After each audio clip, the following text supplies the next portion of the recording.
ये जिसमें मम्मी ने सेवा पाया, खाना खिलाया, सिर इतना बड़ा किया, आज वही मम्मी का हाथ भी घूम रहा हूँ, कोई कुछ किसने काटा है? ये कृष्ण अस्पताल के डॉक्टरों की लापरवाही से हुआ। अच्छा, क्या हुआ? वहाँ पे तबीयत खराब थी, 20-25 दिन से मम्मी की सांस की दिक्कत थी। सीमा पर देश की हिफाजत करने वाले जवान जब अपने ही घर के भीतर इंसाफ की लड़ाई लड़ने को मजबूर हो जाएं, तो सवाल सीधे सिस्टम की कार्यप्रणाली पर उठने लगते हैं। जी हाँ, ये हम इसलिए कह रहे हैं क्योंकि ऐसा ही कुछ देखने को मिला जिला कानपुर में, जहां इलाज के दौरान एक आईटीबीपी के जवान की मां का हाथ काटे जाने की घटना के बाद कार्रवाई न होने और जांच रिपोर्ट पर गंभीर सवाल खड़े हो गए। न्याय की उम्मीद में धैर्य खोते आईटीबीपी के जवानों का गुस्सा आखिरकार फूट पड़ा और शनिवार को बड़ी संख्या में हथियारबंद जवान कानपुर पुलिस कमिश्नर कार्यालय पहुंच गए, जिससे पूरे परिसर में अफरा तफरी और हड़कंप मच गया।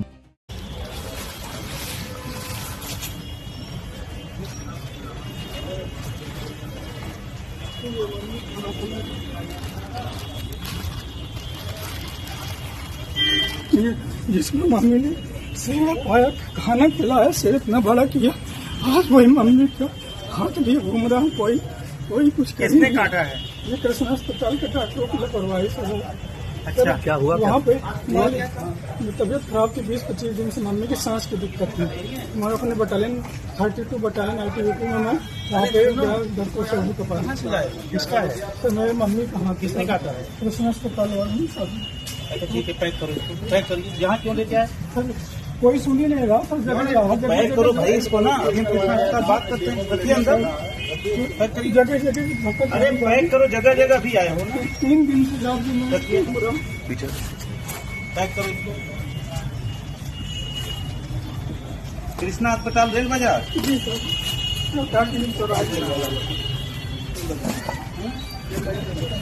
वहाँ गए सांस के लिए, शाम को एडमिट। आपका नाम क्या है? मेरा नाम विकास सिंह है। कहाँ रहते हैं? मैं ग्राम आलिमऊ और तहसील खागा। कैसे कटा था? मैं सांस रुक जाइए, 2 की मिनट बात कर लेने दीजिए। सांस की दिक्कत थी सर जी। तो मेरे मम्मी को मैं यहाँ बुलाता हूँ। मैं आईटीबीपी में 32 बटालियन आईटीबीपी में आई तो पोस्टेड हूँ। कहाँ पे? अपने महाराजपुर में। वहाँ जाता हूँ, डॉक्टर साहब को दिखाता हूँ तो उन्होंने ईसीजी किया, तो बोले इनको रेफर कर दें, यहाँ नहीं रखो। हाथ में कोई प्रॉब्लम नहीं? हाथ में कोई सांस की दिक्कत थी, कब जा रहा था, तो वहाँ से मैं एम्बुलेंस में डॉक्टर भेजते हैं। ज्यादा सीरियस हो जाती है, रास्ते में काटमिल पहुँचते उनकी शरीर ठंडी हो जाती है। मैं कृष्णा ले जा रहा था पारस हॉस्पिटल, कृष्णा अस्पताल में घुमा दिया, मतलब जान बच जाए मम्मी की। वहाँ ले गए तो वो बोलते हैं सांस का ऑक्सीजन लगाए, पाइप लगाए, फिर उसके बाद तो वो बोलते हैं सीरियस है, वेंटिलेटर में डालना पड़ सकता है, तो उनको 1-2% चांस है बचने का। तो फिर वो मुझे बुलाते हैं, साइन वाइन करवा लेते हैं, सर 1-2% अगले दिन देखते हैं सांस में आराम मिल जाता है, हाथ में इन्फेक्शन काला पड़ जाता है, पूरा काला पड़ जाता है। मैं बोलता हूँ क्या हुआ, बोले 1-2 दिन में ठीक हो जाएगा। फिर शाम को फिर जाता हूँ मिलने, तो फिर देखता हूँ सूजन बढ़ गई, दर्द मम्मी को दर्द बढ़ते जा रहा है, तो बोले ठीक हो जाएगा। फिर वहाँ से रेफर करा लेते हूँ पारस में। वहाँ बोले कि डॉक्टर साहब क्या हुआ, सीसीयू में डाल देते हैं, वहाँ यहाँ आईसीयू में डाल देते हैं। वहाँ डॉक्टर साहब बोलते हैं मेरे को सांस की दिक्कत, तो बोले हाथ में क्या हुआ, वहाँ से पारस वालों ने पता नहीं 24 घंटे में क्या कर दिया कि पारस कृष्णा वालों ने क्या कर दिया हाथ में कि इन्फेक्शन बढ़ गया और वो काला पड़ गया। तो जाँच वाँच करते बोलते यहाँ से आगे। बता दें कि महाराजपुर स्थित 32वीं बटालियन में तैनात आईटीबीपी कांस्टेबल विकास सिंह की मां निर्मला देवी को 13 मई को सांस लेने में परेशानी होने पर टाटमिल स्थित कृष्णा हॉस्पिटल में भर्ती कराया गया था। परिजनों का आरोप है कि इलाज के दौरान लापरवाही की वजह से उनके हाथ में गंभीर संक्रमण फैल गया, हालत बिगड़ने पर उन्हें पारस हॉस्पिटल ले जाया गया, जहां डॉक्टरों को 17 मई को उनका हाथ काटना पड़ा। मामले में कार्रवाई की मांग को लेकर विकास सिंह लगातार अधिकारियों के चक्कर लगाते रहे।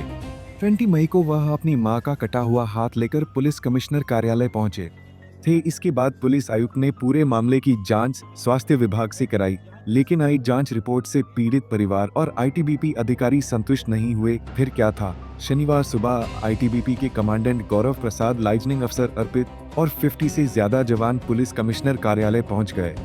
जवानों की मौजूदगी से पूरा परिसर छावनी में तब्दील हो गया। अधिकारियों ने पुलिस आयुक्त रघुबीर लाल और अपर पुलिस आयुक्त कानून व्यवस्था डॉ विपिन टाडा से मुलाकात कर निष्पक्ष कार्रवाई की मांग उठाई। करीब 1 घंटे तक चली बैठक में आईटीबीपी अधिकारियों ने स्वास्थ्य विभाग की जांच रिपोर्ट पर गंभीर सवाल खड़े किए। उनका आरोप था कि रिपोर्ट में सिर्फ संभावनाओं का जिक्र किया गया है, लेकिन यह नहीं बताया गया कि संक्रमण आखिर फैला कैसे और मरीज की हालत इतनी गंभीर क्यों हुई।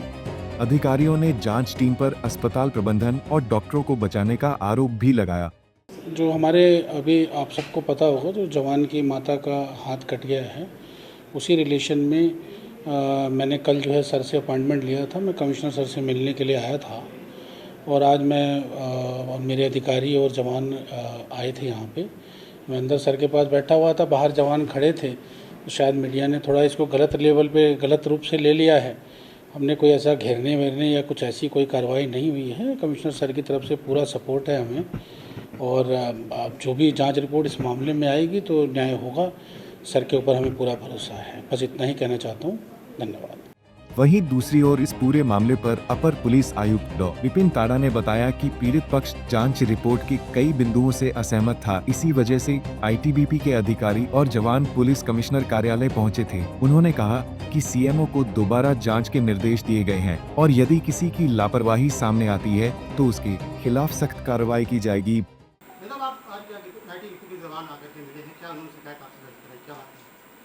इसमें कुछ दिवस पूर्व एक आईटीबीपी के जवान एक एप्लीकेशन लेकर आए थे, जिसमें कि उनका आरोप था कि अस्पताल द्वारा लापरवाही पूर्वक इलाज करने के कारण उनकी माताजी का हाथ काटना पड़ा।